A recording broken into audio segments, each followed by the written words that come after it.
Good evening, everyone. Nice to be with you. Yes, I'd like to remind everyone we have a retreat coming up in about a month now, and I hope you all can join us. It's going to be quite a powerful time and opportunity. And so if you can come, please come. Details are on my website. A retreat it's always such a just an exquisite opportunity to deepen, to make a huge step, a leap on the path. And so if you can come, I encourage you to join us. Okay. So I'm going to invite you all just to close your eyes, feel into your body. Just be here fully. The thing I'm going to invoke this evening is for you to bring awareness, to send awareness into the space of the heart, the chest, coming into a place of innocence and humility. So it can help to take some deep, full belly breaths and softening, letting go of any thoughts, any expectations in the mind.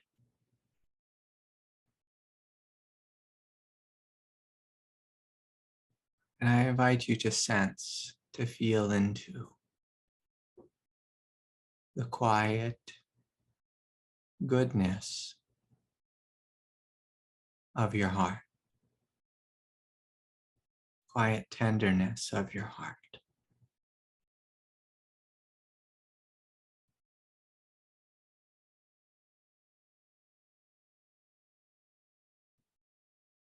The innocence of your being.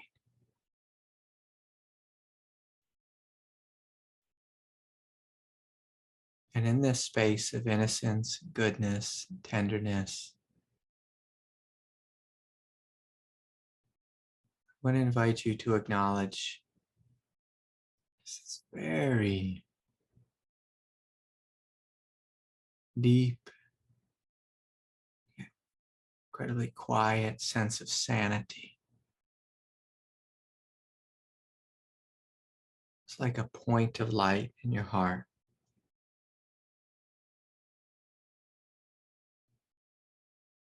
That isn't confused in any way.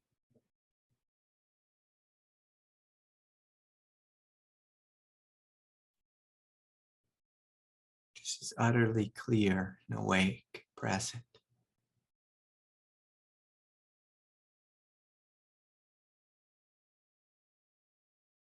And from this point of goodness and innocence, I'm going to ask you a question. Is there anyone, anything in your life that you need to forgive?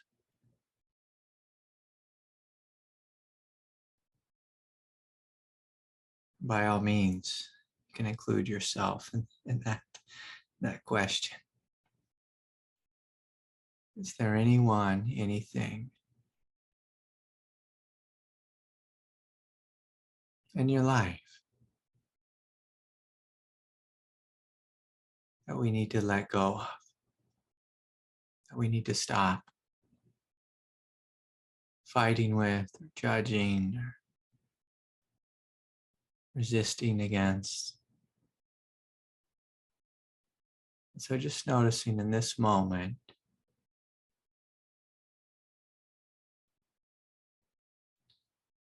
there's a quiet sanity in this point of innocence in the heart. A radical simplicity. We're asking the question from this place of simplicity.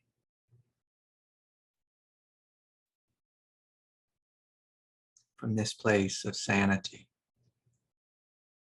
So this is not a question of morality. It's not a question of personality.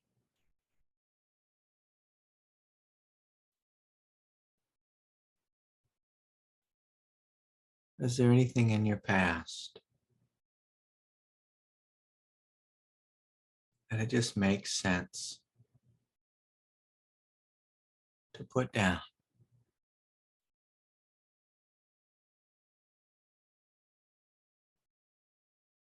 Is there any weight that you have carried for far too long?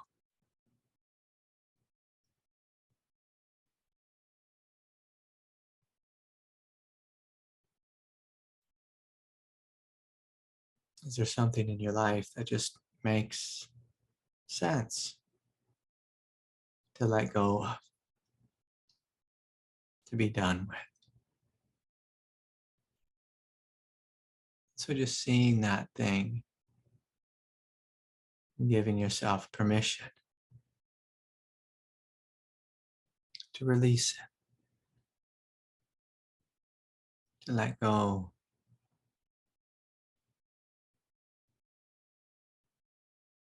to be done the same way. Just as you inhale, you also exhale.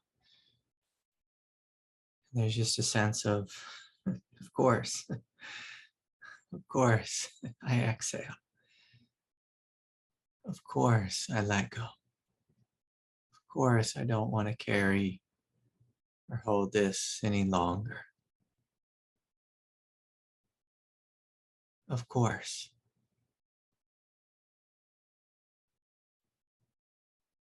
So just noticing as you do let go, you might notice your heart expand, your consciousness expand. You might notice yourself feeling lighter. You might notice that forgiveness doesn't really have to do anything with the other person, but everything to do with yourself. It's a tremendous act of love. Just being done. Being done with the other person, the other thing. Being done with the past. Being done with a mistake or a confusion that you once had. Just being done, just like yesterday is done.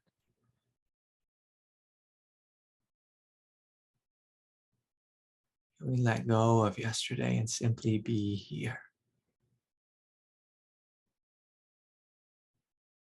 Simply be here.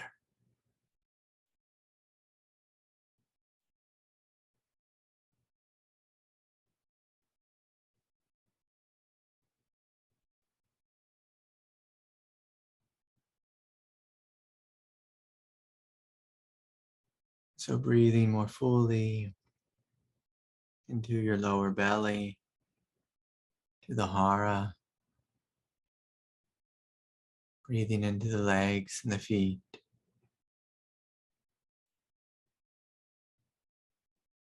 Being connected to the quiet strength and the power of the earth.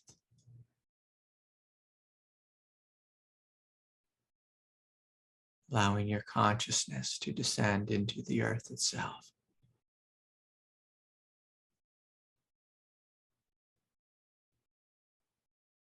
And then from this place of quiet nobility, I'll ask you again. Is there anything, anyone, any part of your own self or psyche, your own experience that you need to forgive?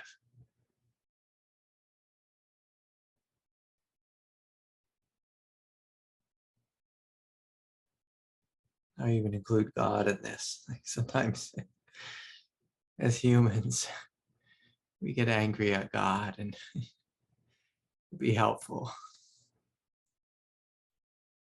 to forgive God for making this world so hard, making this life, putting us in a human body, a human form. But again, I invite you just to feel and see what comes forward. Is there anyone, anything, any part of yourself, your past, the past.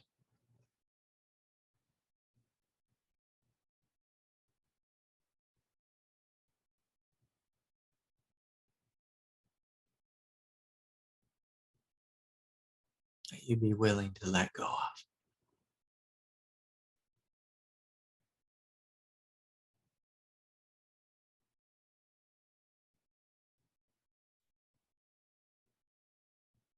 And on the exhale, just allowing the body to expand more fully.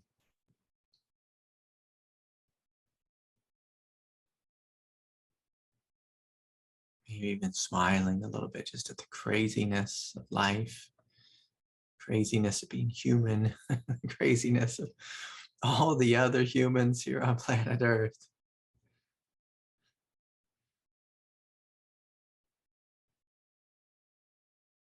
From a place of humility, you could admit that your humanity doesn't have life figured out. My humanity doesn't have life figured out. Our neighbors don't have life figured out. Our partners, our parents. This is a confusing world. And so part of forgiveness sometimes is just acknowledging like, hey, we're all confused here. We're all confused from time to time. Sometimes more often than not, we're confused. And so if you like, you can just gently open your eyes and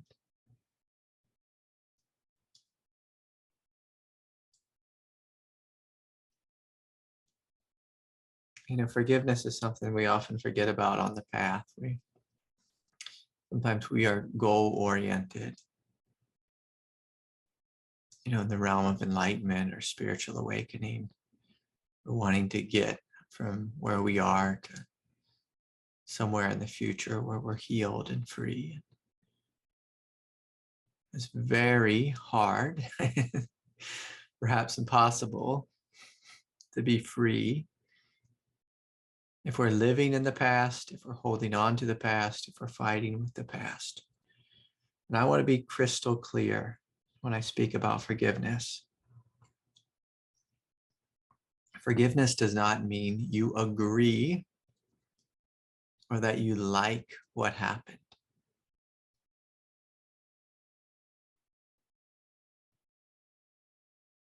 And so with forgiveness, you can acknowledge, I really did not like that. That was a painful, terrible thing that happened. It was a painful way they treated me or how I treated them. But forgiveness is a willingness to come into the present moment and to see life as it is. So there's this quiet sanity in forgiveness where you just see, I was confused, they were confused, we are all confused in this world. It's a confusing thing being human. It's a messy thing. We are these divine beings, and we are put in a flesh body with flesh desires, flesh wants, flesh needs, flesh emotions. We have emotions of anger, of jealousy, of rage.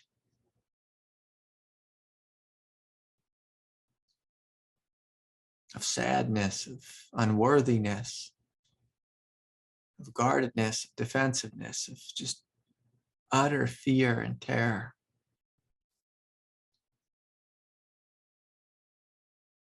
I mean, so often in life, the reason why people hurt us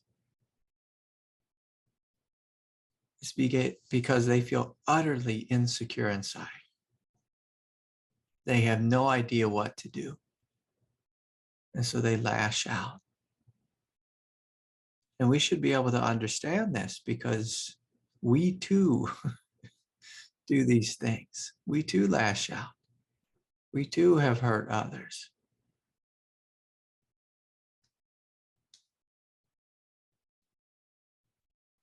And so forgiveness is this quiet sanity where we see that humans are humans. Humans are inherently good, but they're also on the surface, at their heart, they're inherently good. On the surface, humans are inherently confused and fearful and neurotic and addicted and chasing things that they think will create happiness. I can say that I had this very funny experience this week. So many of you know, I practice jujitsu. For those of you who don't know, it's a martial art that's involves wrestling, and like the majority of the time you're taking someone to the ground and trying to strangle them or bend their arm in a way to where they submit, where they tap, and so it's this wonderful art of strength, of power, of compassion, and surrender. And I say the word compassion because anyone who's really good at jujitsu has immense compassion for themselves, for the other. They have patience, they have skill, they have immense strength. And I met this fellow this week, and he had a really nice presence. And so, like when you show up to each class, like sometimes you just pick a new partner, and I'm in a new area, so I don't know any of these guys. And I met a fella. I said, "Hey, you want to partner up?" He's like, "Yeah, sure." He seemed like really nice. Again, he had a good heart. He had a baby face.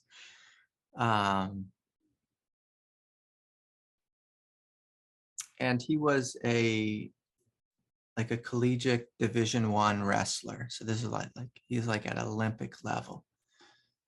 And we were just training, like the way the class starts is like you learn some new techniques and this and that, and you practice them on each other, you be a good partner.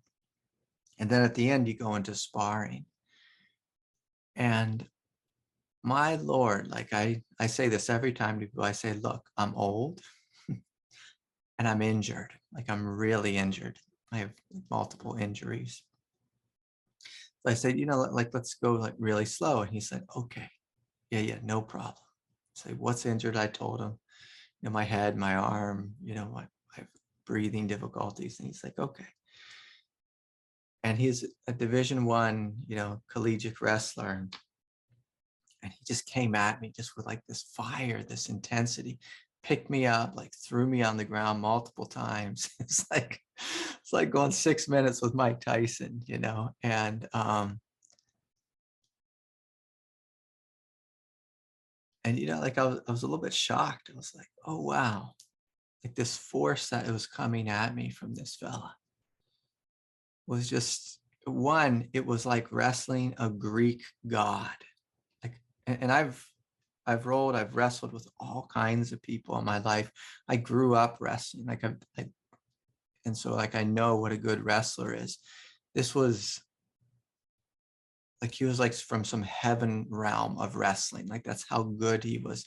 So graceful, so powerful, so dynamic, and he just utterly destroyed me. And what I noticed about him was he had like no awareness of how good he was. He had no awareness of what he was doing to me. He was just stuck in his like some people have this thing, competitiveness. I don't have much competitiveness in me. It's just not a thing for me. I like to practice this art, but I don't have competitiveness. And this fellow, like competitiveness is in his like his egoic DNA. For him to be at the level he's at and to compete how he has throughout his life, he had to have this competitiveness. And sometimes like when we have competitiveness, whether it's in business, whether it's in love, whether it's in sports, we lose sight what our competitiveness is doing to the other people in the room. And like afterwards, like I bruised a rib, just from wrestling with him. If anyone's ever bruised a rib, it's terribly painful. But I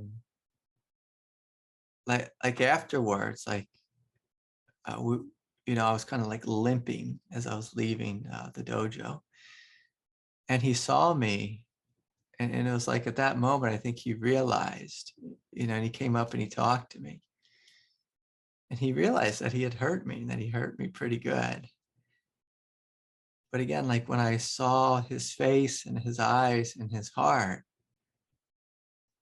the response, like the only sane response that I could have for this boy was just forgiveness. It's just like, hey, like I know you didn't know. Like I know you didn't know, and I know you didn't hear me, and you didn't see what was going on. And like we laughed about it. Like we had a good laugh and a good smile, and and he felt bad, and I saw that. In a sense, like he taught me a lesson, like how to beat the hell out of somebody. But I taught him a lesson, how to forgive and how to have awareness, of like sometimes when we have a great strength, it becomes a shadow. Like some people have such a sharp mind that it becomes a shadow because they're so intellectual. Some people are so good with money that it becomes a shadow where they're just like collecting, hoarding, holding on to money and all for themselves. And so we had this wonderful exchange, at the end of the night in the parking lot. Just this love, and it was a love of forgiveness. I saw, like, with jujitsu, like if you're going to practice a martial art, it's the most physical martial arts because you spar every time. Like most martial arts, you just kind of practice the moves. You kick at boards or you kick at the air. With jujitsu, it's like, someone's has their hands around your neck for like a lot of the time. Either bending you or breaking you one way or the other. And so you have to have forgiveness. Like if you have ego in this martial art, you'll have a really hard time, or you just be mean and angry fighting with everyone. And this is just true here on planet Earth. If you have lots of ego, you're going to have a really hard time. If you have a tremendous amount of forgiveness, you'll have a big smile on your face. A big smile, a Christ-like smile. Be like, one of these laughing Buddhas who can see. I mean, what the thing that forgiveness sees is the wheel of samsara.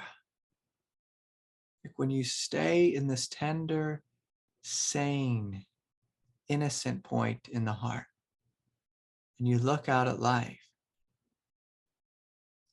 you see that the majority of people, majority humans, are on the wheel of samsara. They're just spinning, chasing, fighting, attacking, justifying, chasing desires, chasing this and that.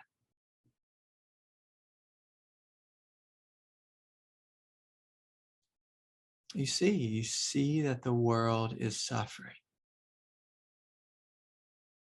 You see that, and you see that because they suffer, they do not know what they do. Isn't that? I think that's what Christ said, right? Like, forgive them, Lord, they do not know what they do. Like my father, he was, I'll just be blunt, like intoxicated for the majority of my life. So it's like, so he didn't know what he did. And the reason he was intoxicated was not because he was bad, not because he was a terrible human being. He was intoxicated because he was orphaned as a child.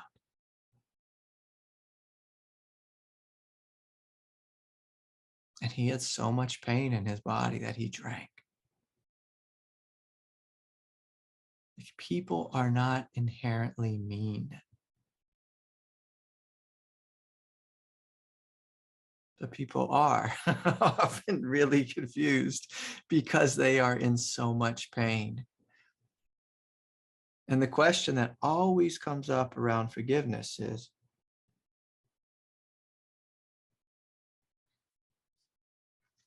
well, there's a number of questions, but one of the big questions is, like, people think that forgiveness means that you stay in a relationship that's terrible, you let someone keep abusing you, you keep getting back, you keep going back to get hit. It's like, no, no, no, no, no. Like with forgiveness, there could be clarity of this person is addicted to drugs, or alcohol or whatever. They were a terrible parent. And I'm choosing to be done doing business with them. And so sometimes forgiveness means there's a full boundary that the relationship is not continuing. You leave the relationship. You take care of yourself. So these are the steps of forgiveness. If there's an act of just great pain or betrayal or violence,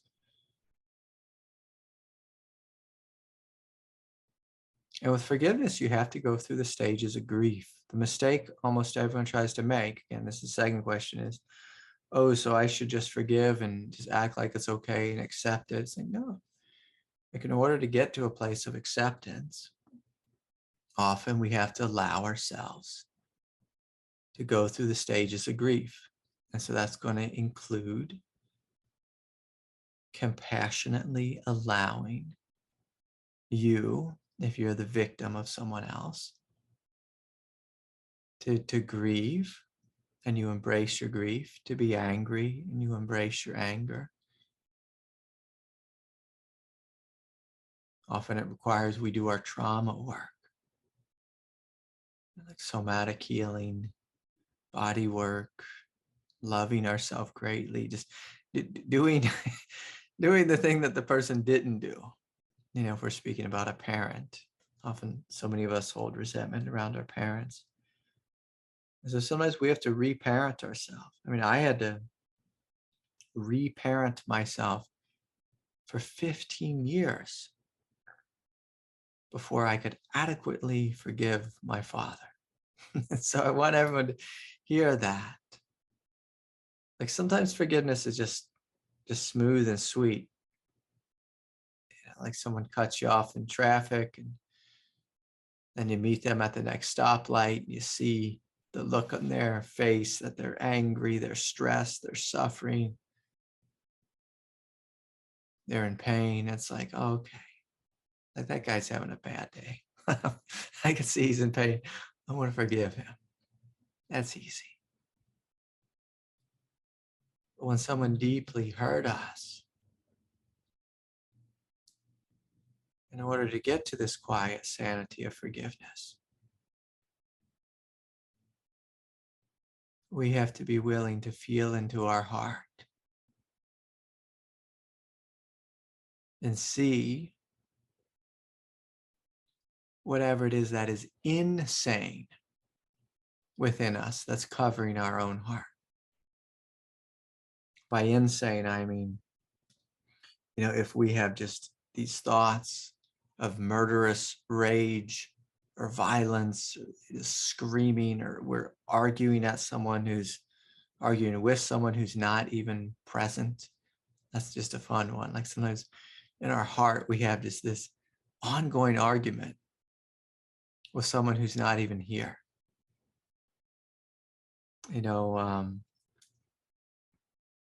Like, our country is so divided right now. It's crazy that Democrats have an ongoing argument with Republicans And Republicans have an ongoing argument with Democrats, even when they're not even in the room. Like they're just imagine arguing with imaginary Republicans and arguing with imaginary Democrats, just in one's mind.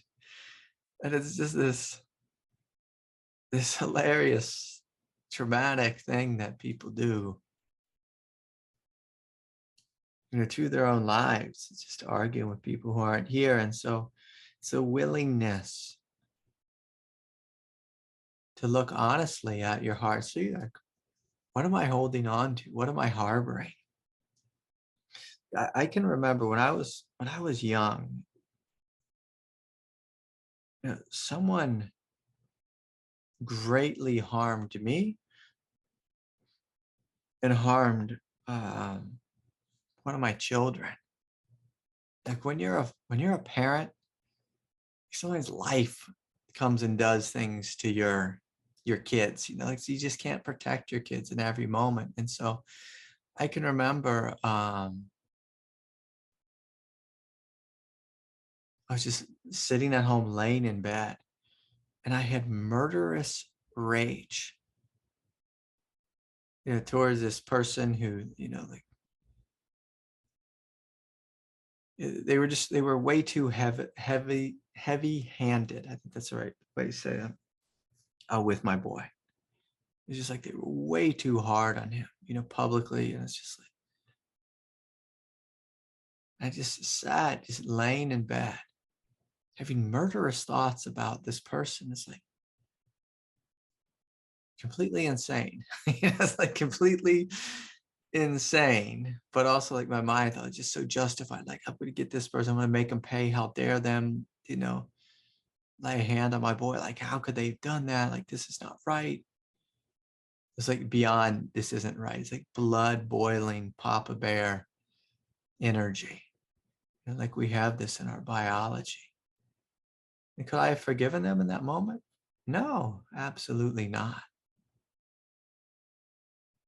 And so I needed to wait. It was about 3 weeks of just like that rage just pouring through my system.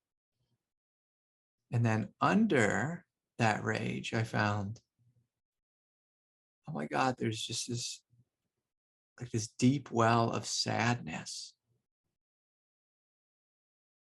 that as a father, I cannot protect my children in every single moment. And so I had to feel like all that sadness and insecurity and fear and sadness, grief, and then just realizing, at the end, many weeks later, of course, I cannot protect my children every single moment. I cannot do that. I cannot do that. Like the joke I told my daughter when she went away to college is I said, hey, sweetie, like good news, like your dad got a job as the campus police officer. So I'm going to get to go to college with you. And I'm going to be the campus cop. I'll be able to pretend she was just like, she turned pale. She's like, you're way too gullible, my daughter. But she didn't think it was a funny joke. But it's like, you cannot protect. You can't protect yourself. You can't protect your children. Heck, some of you have four-legged friends. It's like you can't protect your dog every moment. It's like just this world. And sometimes forgiveness is just this quiet clarity of, yeah, life is totally unfair. Human beings are completely crazy.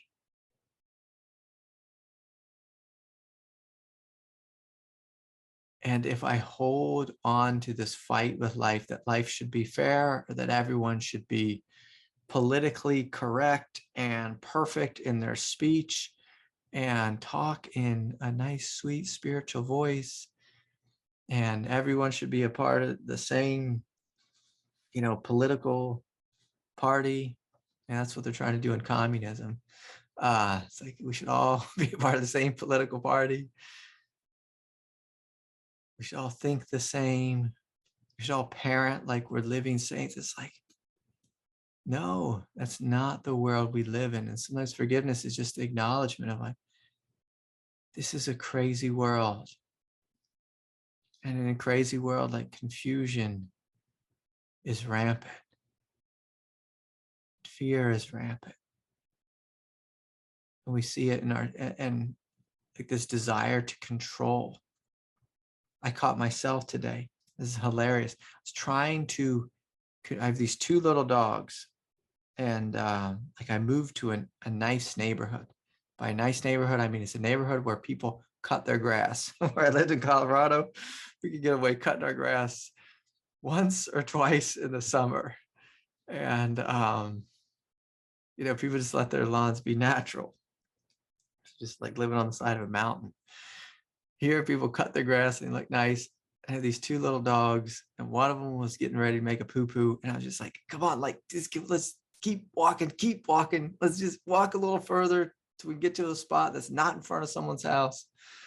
Just like, don't poop in the person's yard because the grass is too nice. It's like, I can't control this. I can't control this. A poor dog strangling it, trying to pull it on the leash. And it's like, we can't control life. And so forgiveness is just acknowledging, I can't control. Other human beings can't control. And life hurts. People hurt me. I might hurt you. And when you see from a place of humility that I'm divine and you're divine, and I'm flawed in my humanity and you're flawed in your humanity, like from that place, it's like, oh God, like, of course I'm going to forgive you. Of course, because when I see the mistake you're making, like if I'm honest, I see I've made that same mistake myself. I may have made it first, causing you to act in a way that the way you're acting. And it's like there's just this quiet sanity of knowing, just admitting, acknowledging how flawed we all are. And again, please, I'm going to circle back to what I said before. If you're in a situation where you're actually being hurt or harmed, as an adult, we set a boundary, we leave, we speak up, we do what we need to do to defend ourselves. And sometimes, we need to speak up and correct someone. Like, this doesn't mean that we're doormats. But even when we speak up and correct someone, like one of the things that my teacher used to say to me is like, make sure you give the advice to yourself first. You shouldn't raise your voice and speak to me the way you're speaking to me, goddamn. It's like, oh yeah, I need to listen to that. You speak to me in a condescending way. Okay. Oh yeah, I need to hear that first because I'm doing that right now to you. It's like, I need to hear that. You have issues with anger. Oh wait, oh yeah, I have issues with anger. It's like, you do codependent kind of crazy passive aggressive. It's like, oh yeah, like I do that. Like I do the codependent passive aggressive. It's like when we're deeply honest, we see like you sort of realize I'm yelling at myself. Like I'm yelling at myself.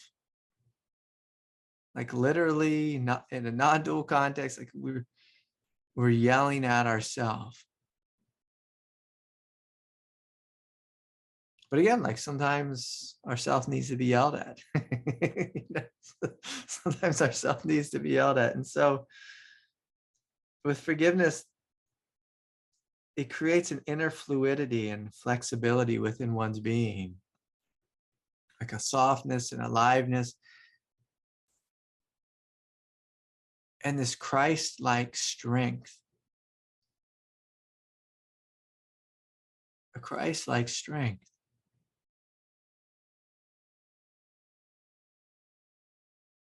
And again, if we want to be free,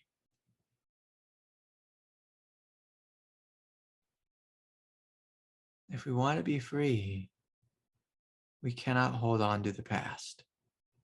So everything we hold on to, where we're saying, hey, you did this wrong,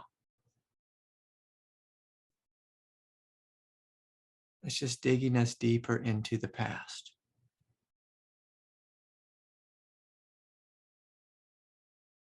Now, I will acknowledge this. And for some of us, in order to let go of the past, we have to validate how painful the past was. And when I say we, I mean us, I. Like I. Often what we want is we want others to validate and to acknowledge how they harmed us. And that they know how bad they were or they are. And if we make this demand of life, that others, come to us and say, hey, I'm so sorry for all the terrible, rotten things I did. I'm sorry I was a terrible father, brother, sister, mother, whatever, boss.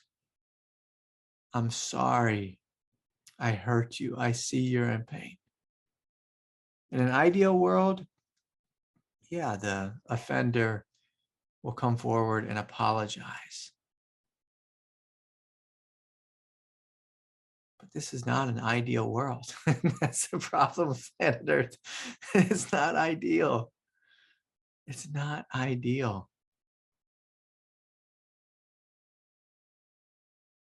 It's not ideal.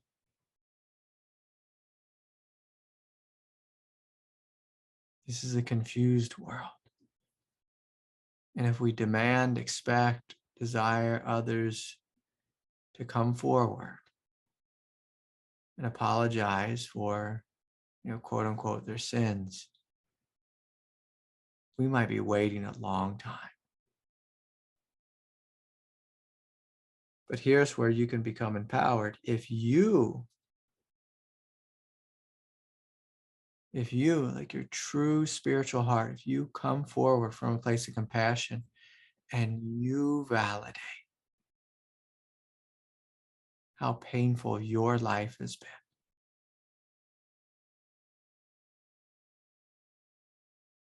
if you honor you, if you see you, if you hold you while you cry,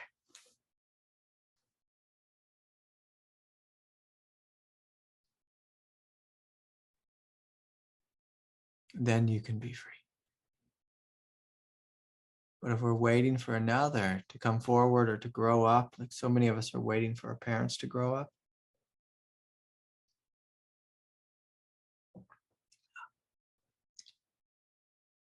we might be waiting multiple lifetimes.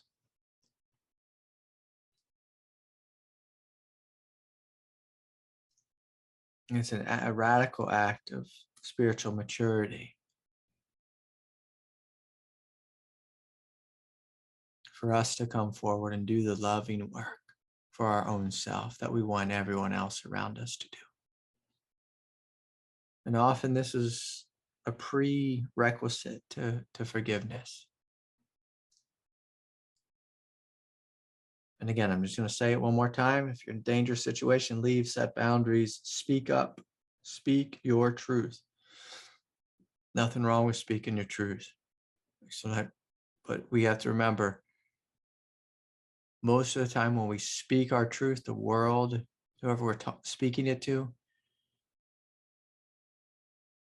they're not emotionally mature or intelligent enough yet to hear it, to understand it, to receive it.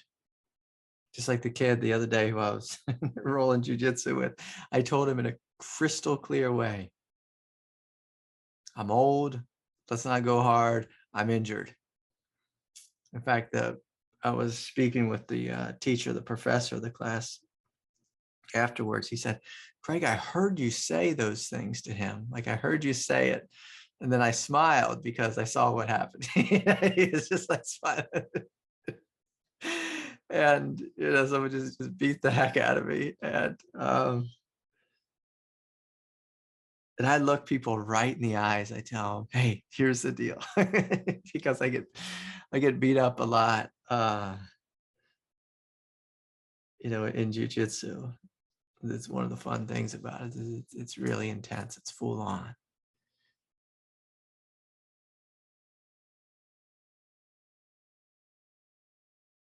But most of the world, they are in so much pain.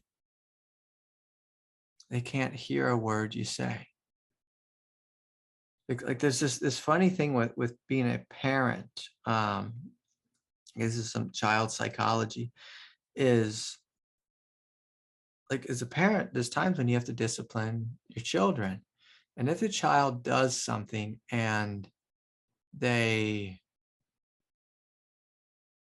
in a sense, like if a child does something dangerous, or just like maybe they make a just giant mess in the house, and the parent is angry, and if you're angry and you're like, you're always making such a mess, like I need you to clean up this mess right now, like often what the child hears is dad's angry, angry, angry, angry, angry, angry. Like that's all they hear is anger. And then they feel just fear. And so what they're hearing is like this, the tone of anger coming at them, and then their nervous system being flooded with fear. And they don't hear a word you're saying. We've all experienced this in childhood. Like me, I was just terrified of my father. I didn't hear anything he said. It was just like something's wrong. I'm scared. Like I need to hide. Is what I heard is I need to hide. I need to get out of here.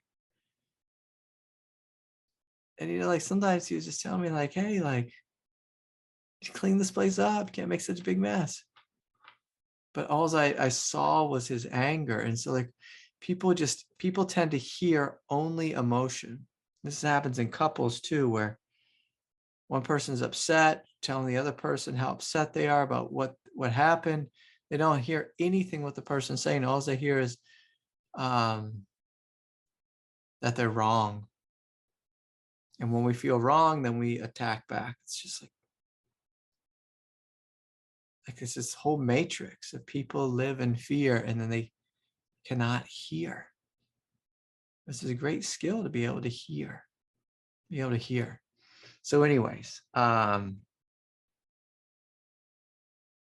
it's a big deal with forgiveness. The last thing I want to say, it is a gift that you give yourself. It doesn't have to do with the other person, but it's a gift that you give yourself. Like when I forgave the person who hurt my son when he was a little boy, the gift I gave myself, I got my sanity back.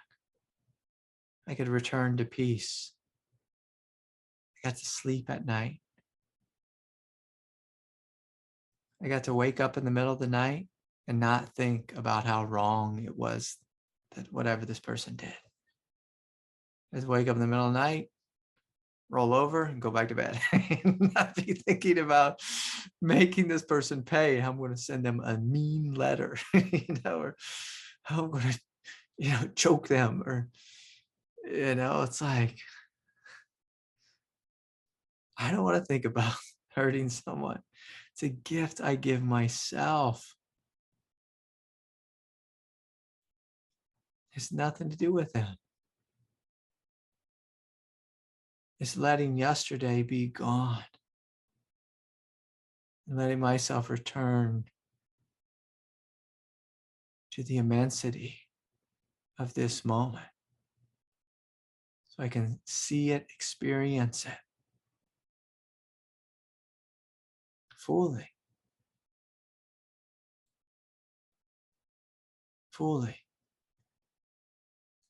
But so many people, like they're not here in this moment. I met this kid, I met this young kid at jiu-jitsu, and he was from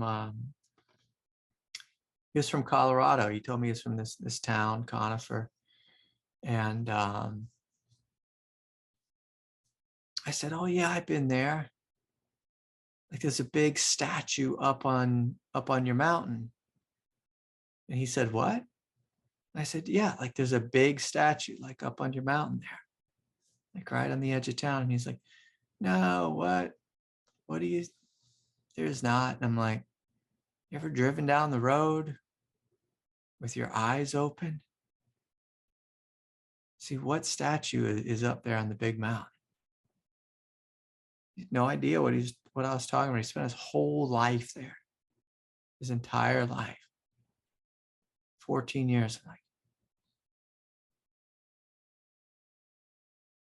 you know, what statues on the main road as you're driving just through Convert, just like giant Mother Mary statue.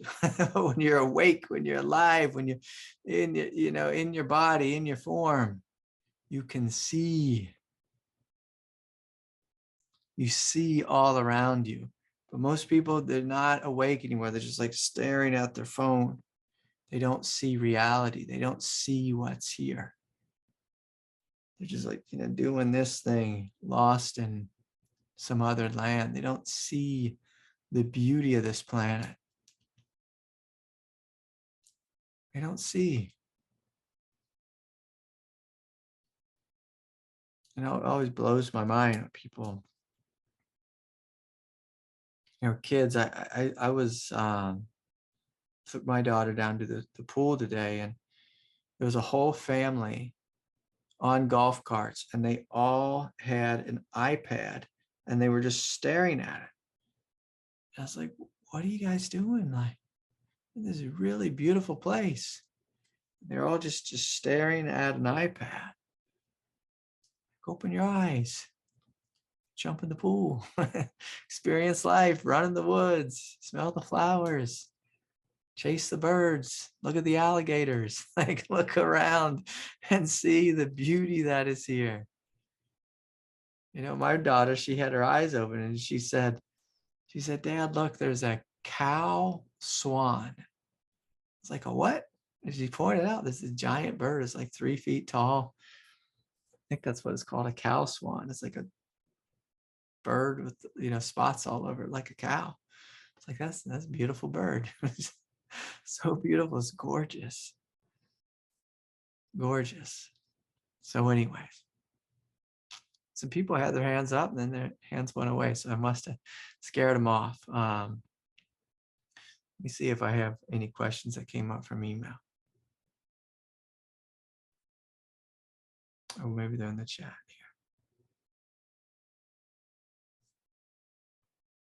here. The AA 4-step prayer. This is a sick person. How can I be helpful to him? God, save me from being angry. Thy will be done. Yeah, that's a good prayer. Yeah, compassion begins with humility. Gratefulness begins with humility.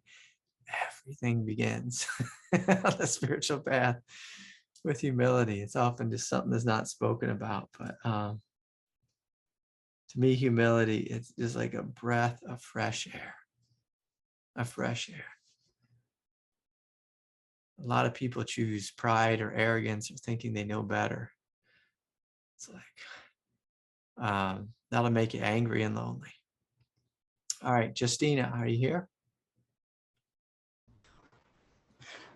Hi, Craig. Hey, Justina, good to see you. Good to see you too. Yeah. I am just needing some support around something. It's really just about like the vulnerability of, falling in love again. and yeah. I think it's also for me, just like fear and wanting to, there's just all of these parts of me that are wanting to like kind of grab on and take control and like make sure it's okay. And I don't know, I'm just wanting to like find a way to like approach it from a less attached place. And it just is so, it's just very like grippy inside sometimes. Say that And word again. It's very what? grippy inside. Grippy. Gripping Yeah, which way? Like grippy. onto the person? Like, yeah, well, I not, it's just these things I'm noticing it within myself, not actually like doing it necessarily, but just Yeah. noticing it. And just, I think just kind of going back and forth between like, I keep telling myself just like let go and let it be, and then just like fear and worry. So Yeah. let go and let it be. What does that mean? Like just let it happen as it happened. And then another part of me is like always has all these fears and like tries to jump in and control and that sort of thing. Yeah. Yeah. Yeah. I mean, this is what I'll tell you. When you fall in love, like if we truly fall in love, you Mm-hmm. will be completely and utterly crushed and devastated. Mm-hmm. Like, do you know that? Well, that's the problem, is that I've not had many healthy experiences in the past, and Mm-hmm. this one really does feel healthy and positive. Mm-hmm. Um, and I'm like, I think that's causing more fear because it just feels like Good, more. good. And so I want you to hear what I said again. So when you fall in love, you will be absolutely crushed and devastated, Mm-hmm. right? Anytime we fall in love. Mm-hmm. And it will absolutely destroy us. And then out of that destruction, something beautiful will arise.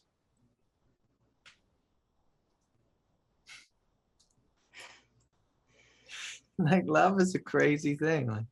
Like we think of love as, you know, like we get to have something or someone's going to save us or this or that. But Mm-hmm.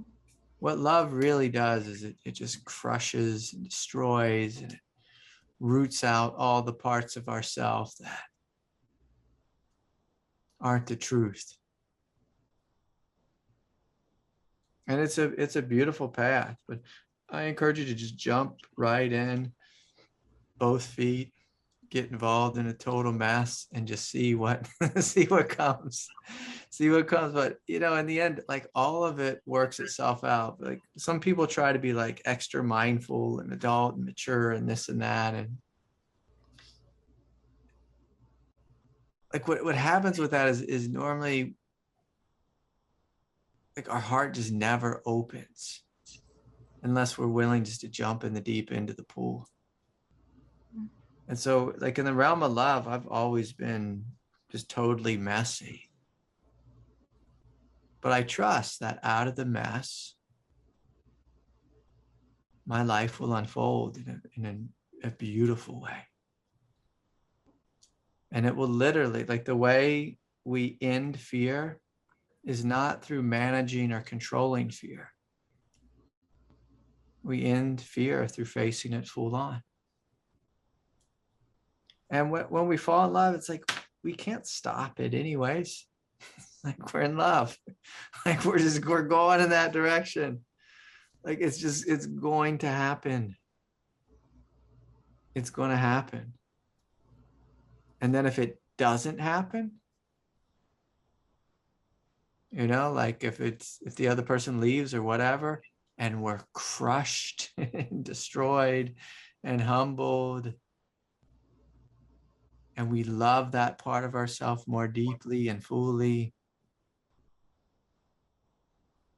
like it's through that experience we discover true love with ourselves. And if it does work out, you know, with the person, they will point out, like, you know, after the falling in love phase burns off, wears off, they'll point out all the ways where we are out of truth. We will see all the ways where we are out of truth. And it's an invitation to just go deeper and deeper and deeper with ourselves, with another. But yeah, it has to start with that vulnerability, that willingness to embrace that fear. But if we try to put the brakes on and try to control it or try to micromanage it, it's like, I always smile when people do that, you know. It's like, if it's meant to be, it's going to happen. It's not meant to be, it's not going to happen. But either way, like if our heart's awake and want something, it's going to walk in that direction.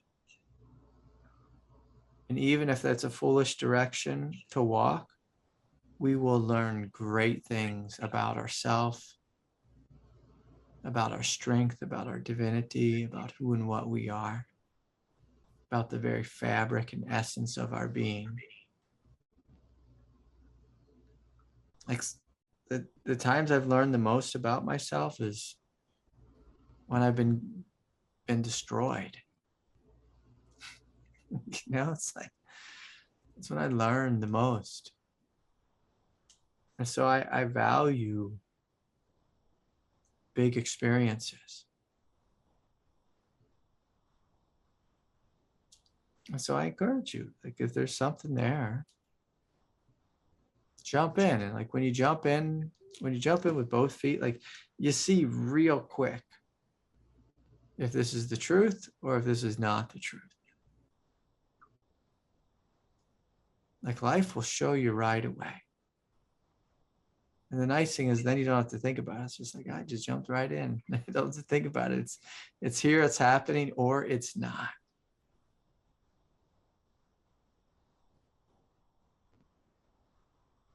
And if it happens, you see, oh, like, my heart's scared, but my heart is also big enough to do this. And if it doesn't work, it's, oh, my heart was crushed, and yet my heart cannot be crushed, because there's an innocence here that cannot be destroyed. A love that's here that cannot be crushed, even though it felt like it was crushed.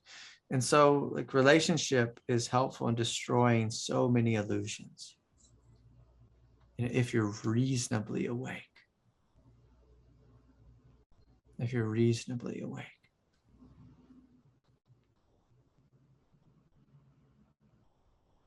And so, anything else you want to share? I don't know if I'm speaking at all to what you're going through. Well, yeah, I feel like I have been crushed many times.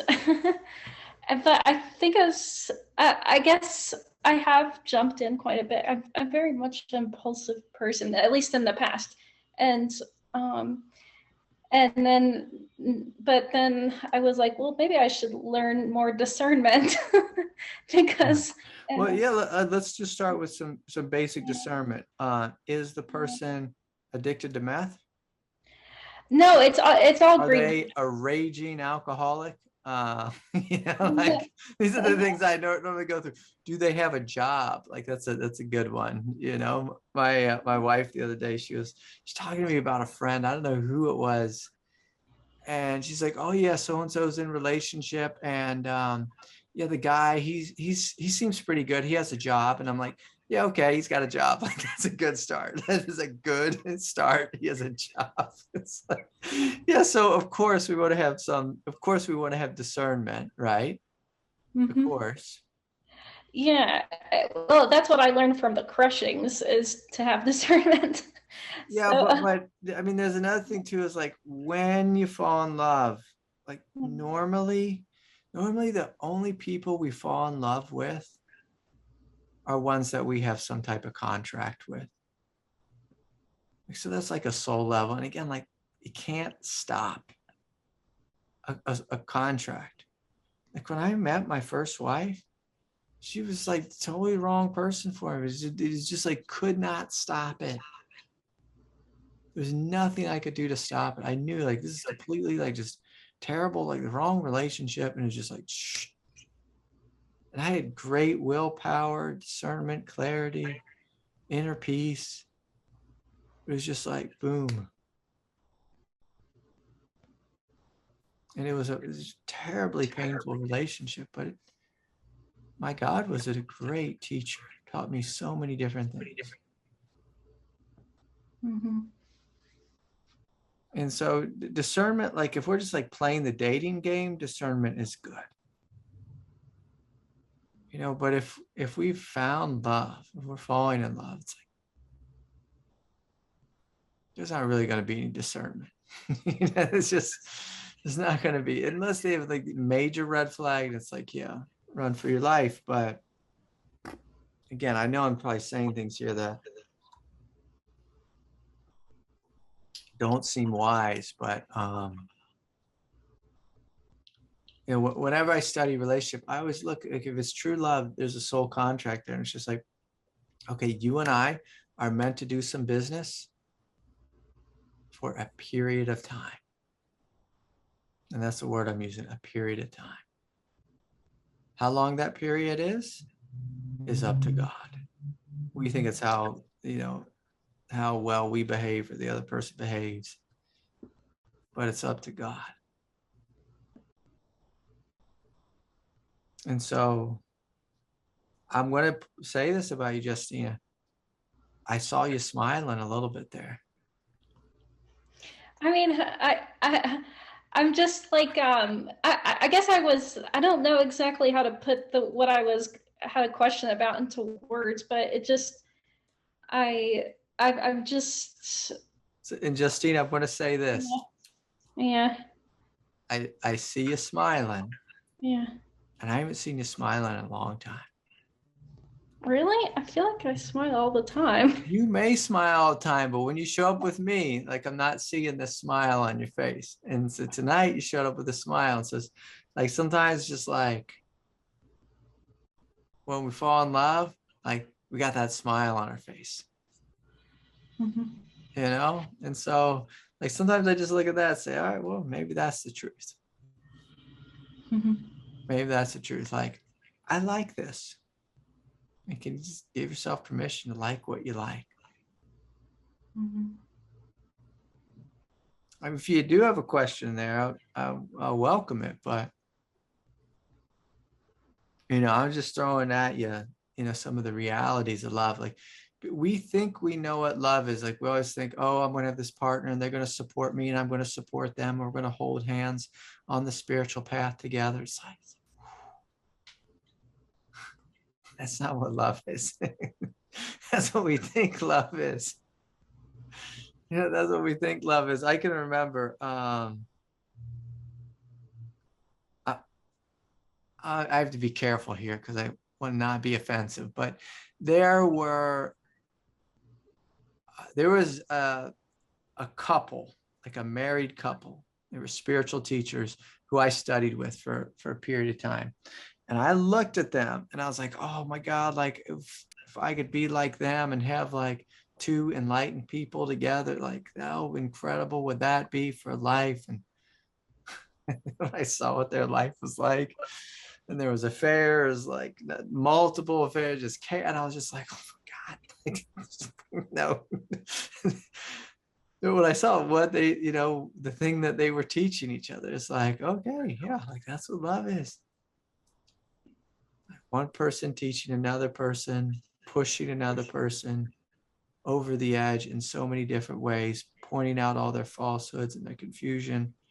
And yeah, having some good laughs, having some good laughs and some smiles, and it is like loving the person's presence and spending time with another's presence. But you know, I want to be very real. Like this person, like any person we are in relationship with, that person is a teacher. We are teaching them, they are teaching us, and it is a messy teaching. And we think, oh, no, like they're real mature and it's going to be sweet. And it's like, it will be sweet in the beginning. And if it stays sweet, like that's pretty incredible. If it stays sweet, they're normally not teaching us much. You know, they're just teaching us like, hey, this is what it's nice. This is what it's like just to have, you know, like a little something quiet in your life, you know. But if they're teaching you, the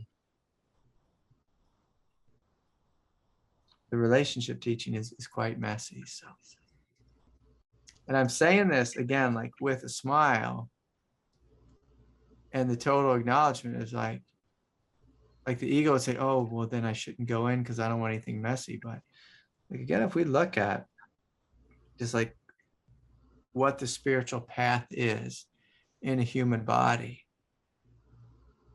it is a tantric path. And the tantric path is a messy, confusing path.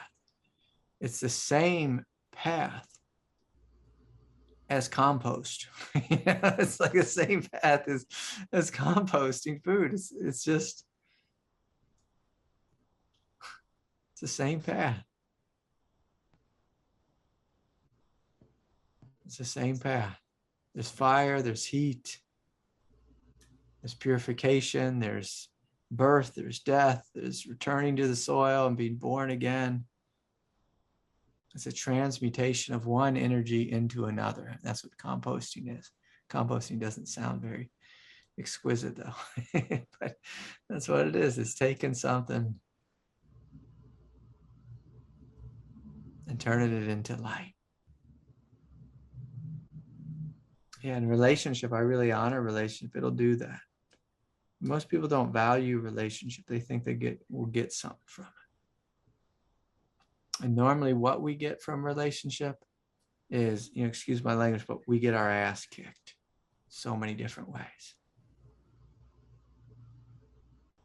And through that, our wounds, our shadows, our confusion, just like you said, like even in the beginning, you're saying clinginess and control, like it's already being pointed out to you. It's like, oh my God, like what a gift. Like I had all these things in me I didn't even know. And you're like, they're just coming to the surface already immediately. Like that's Tantra. When you're awake and you see that, it's like, look at that. It's already happening. And when you see the magic of it, the mystery is just like, oh, this person descended into my life and they're pointing out my wound, my shadow, my hope, my fear, my dream, my desire, my ungroundedness, my neurotic part, the part of me that's like thinks I need to build myself up or take myself down, or the ways I manipulate, the way I give my power away. And then, of course, there is just like the quiet love of, like my wife, and my daughter were gone for like a week or so, and they came home last night. God, I had a terrible night last night. It was the airport. I'm only 16 miles from the airport, but it took me 3 hours by the time I got and picked him up because the flight was delayed so many times. But anyways, like when my wife just came home and my daughter came home, like everyone was so tired, we all just slept in the same bed together. And it was just the warmth of their hearts just in bed. It's just like this beauty. And so there's that. But then there's also my daughter's teaching me, I'm teaching her, my wife's teaching me, I'm teaching her. It's a mess. And it's beautiful. And it's a mess. And it's beautiful. And it's Tantra. So anyways, enjoy that smile, Justina. Yeah. Yeah. And don't be afraid, even if you are just like, that's part of the fun of it too. You see fear turn into excitement. That's Tantra. That's Tantra. So anyways, so much love to each of you. I'll see you all soon. Good night, everyone. See you soon.